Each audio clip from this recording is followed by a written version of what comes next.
Good morning, everybody. How are y'all doing?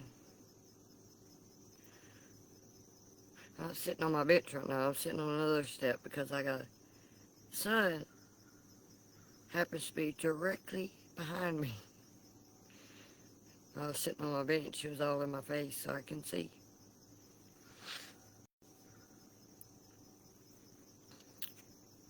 Anyway, and I know it wasn't here last night at sunset. I had to take a break for a second. And also I had to go around with the devil, but that's besides the point. I'm here this morning. And the message today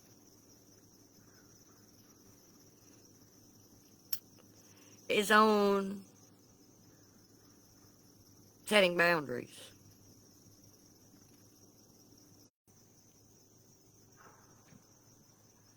The way God expects them to.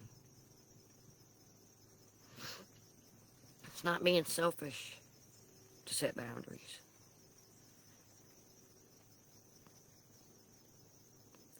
It's about understanding our value as God's creation.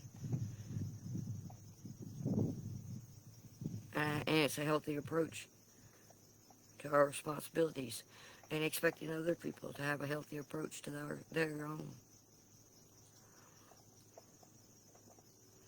The concept of loving ourselves is in the Bible is, as I said, the foundation of loving others. You can't love others until you love yourself. You can't love them properly.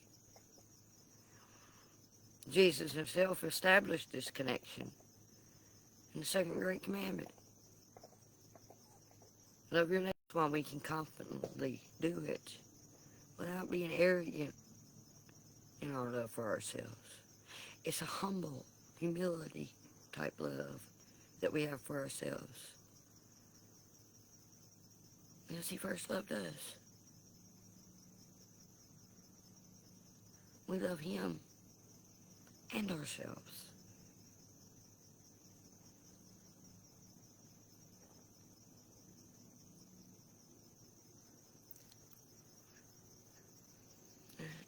He expects us to love ourselves.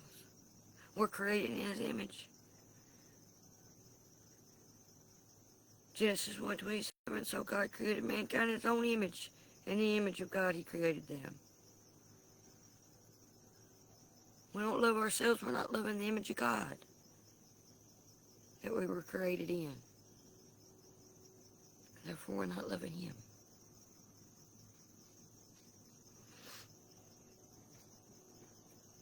Psalms 139:14 says, I praise you because I am fearfully and wonderfully made. Your works are wonderful.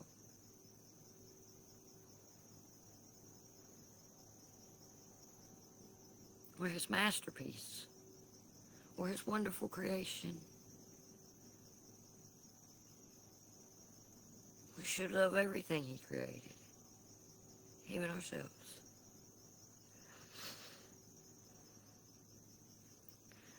Not only that, but our body is his temple. 1 Corinthians 6:19-20 says, do you not know that your bodies are temples of the Holy Spirit? Therefore, honor God with your bodies. When we feel like we're ugly and unworthy and we don't love ourselves, we're not honoring the temple that he dwells in.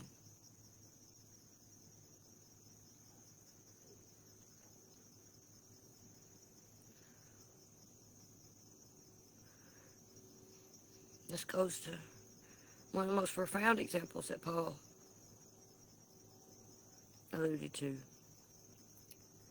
when he talked about marriage and talked about husbands and wives. This principle highlighted in Ephesians 5:28-29, when he said, in the same way, husbands ought to love their wives as their own bodies. He who loves his wife loves himself. After all, no one ever hated their own body. But they feed and care for their body just as Christ does the church. That goes the same for both husband and wife. Treat each other with the same dignity and respect, loving their own selves and each other. Just as Christ loves us and the church.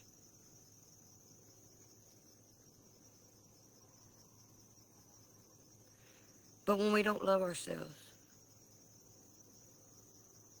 we can't love others properly. We can't love God properly. We can't care for each other properly.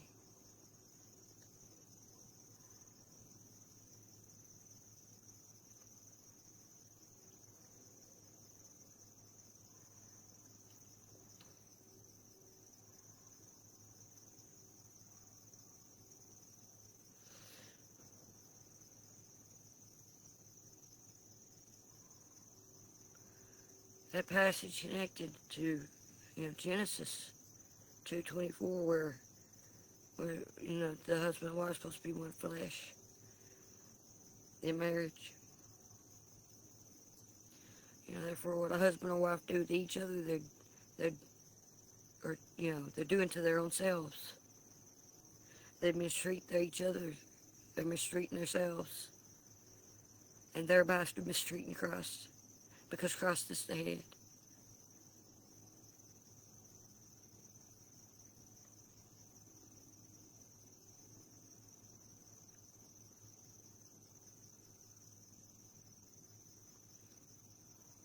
When Jesus said, what you do to the least of these, you do unto me, he's talking about what you do to each other, you do unto him.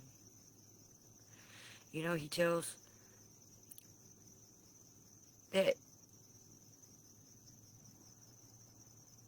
in Matthew, when he talks about, when they saw him hungry and when they saw him thirsty and they saw him, he needed clothes and they didn't do it. And they said, when did we see that? And he said, when you did it to the least of these, you did it to me. When you did it to each other, you did it to me.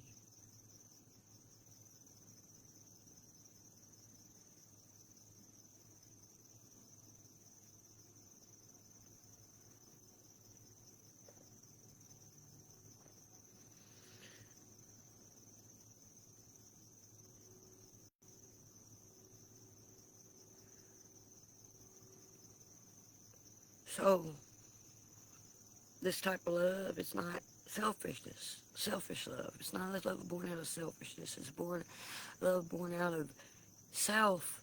The benefit to yourself is to love each other. You're loving yourself in the process. This is opposite of, a human type of love. Most love are born out of, human love is born out of selfishness.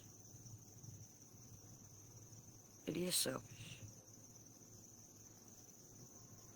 This love is a reflection of Christ's love for us and us, his church, his people.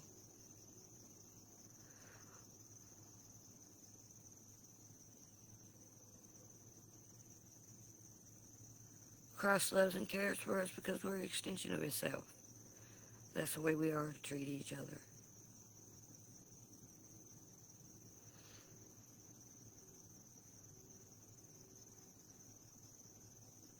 This type of love is a proper understanding of our own worth and existence, which then becomes the very instrument and measure for how we love and cherish each other. We can't properly nourish and cherish each other in a healthy way. We will struggle to do so for the person who became one flesh with us. So, setting boundaries is important. Setting boundaries isn't just a self-help measure concept from modern time. It's a biblical principle of wisdom, self-control, and stewardship. Lack of boundaries can have significant consequences that negatively impact our relationships and spiritual health. So the consequences of not setting boundaries. One is a spiritual and emotional burnout. Without boundaries, you can become so depleted from constantly giving and pleasing people that you have nothing left to offer, nothing left to give.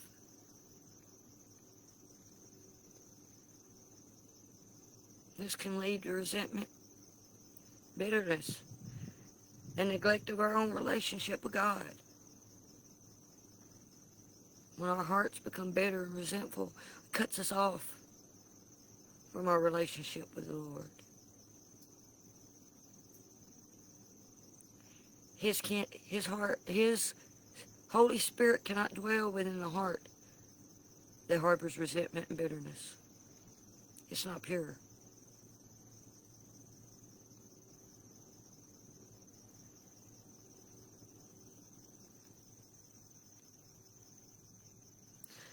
Another consequence is that it enables destructive behavior. By constantly rescuing people from the consequences of their actions, you can inadvertently enable sin and irresponsibility. This prevents them from learning and growing through the biblical principle of sowing and reaping. You reap what you sow. There are consequences for your actions. You have to take responsibility for your actions and personal responsibility for what you do and what you don't do. When you suffer consequences for the things that you do and they're not the best, that's chastisement from the Lord. You learn. You learn wisdom and making better decisions in the future. That's how you grow spiritually. You become mature.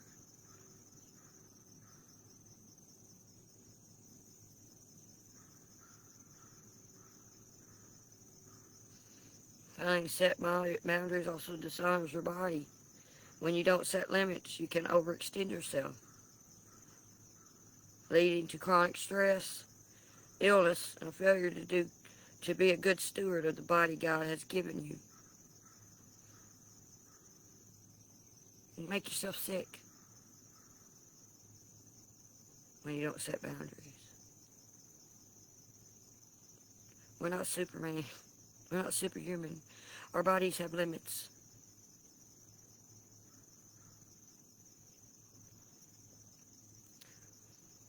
If you have a car and you don't take it and maintain it properly, it'll break down. A car is a vessel just like our body is our vessel.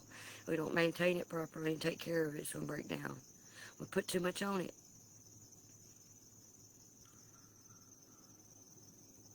It's going to break down.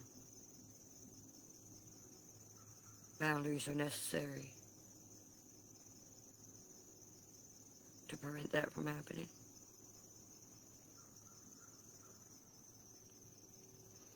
Another consequence is that it hinders our ability to fulfill our purpose. If we're constantly being led by urgent demands of others, it can cause us to drift from our unique purpose and calling God has for us. Distraction. We don't set boundaries. If there's certain things that's necessary for us to put above other things and do God's work no matter what. We're always constantly trying to be a people pleaser and do everything for everybody. We're going to be constantly distracted from doing what we need to do for God.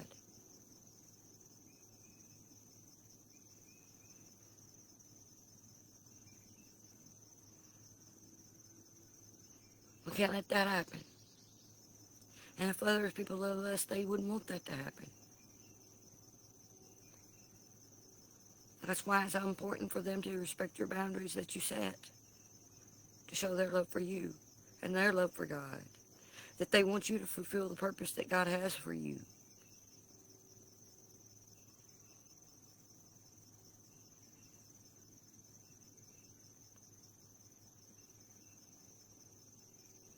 Therefore, loving God and others properly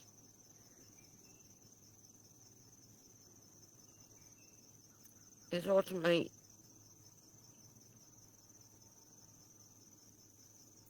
the purpose of a healthy self-love and boundaries is to enable you to fulfill the two greatest commandments: to love God with all your heart, all your soul, and all your mind, and to love your neighbor as yourself.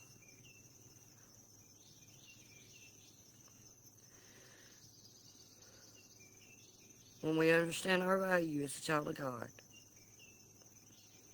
and set healthy boundaries, we're not being selfish. The exact opposite. We're being a good steward of the life God has given us.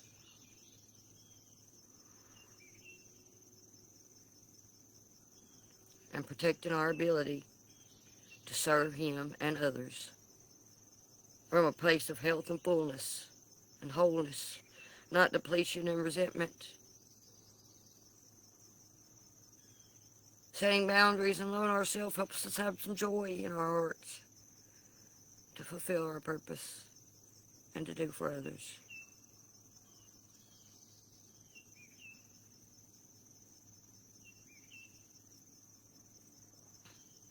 Nobody wants to feel like they're being taken advantage of and used up.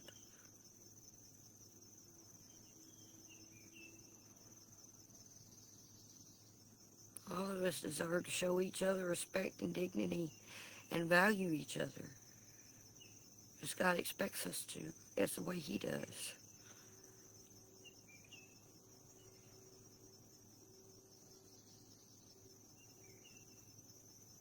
We have to be whole individuals first before you can give to anyone else. You gotta be full.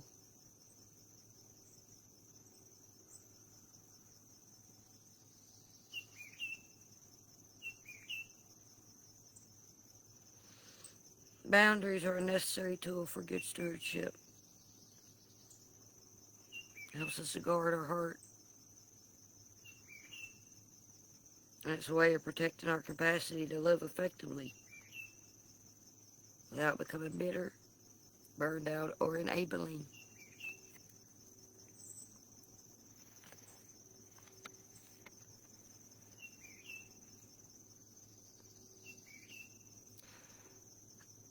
I know that there are people, maybe in many of your lives, I know in my life, that believe when you set boundaries that you're being harsh or cruel, or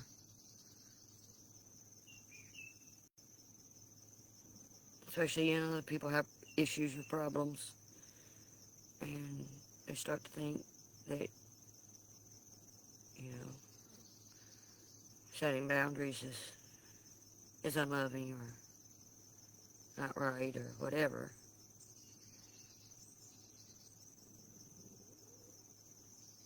But you can't let that absolve you of your responsibility that God expects you to do it for your own sake and theirs. No matter who it is. Husband, child, mother, father.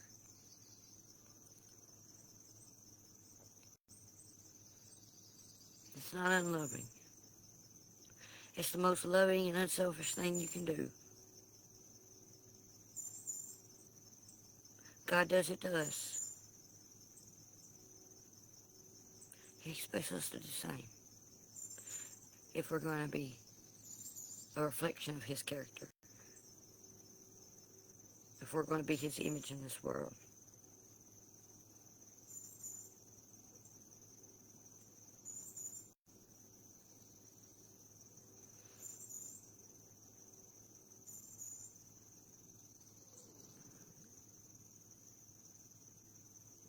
It's the key to a healthy heart.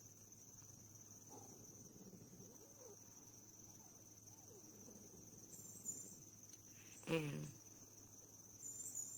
not doing it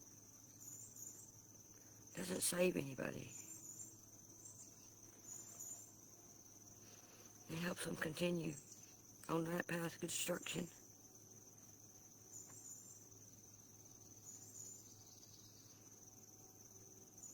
It helps the devil do his work.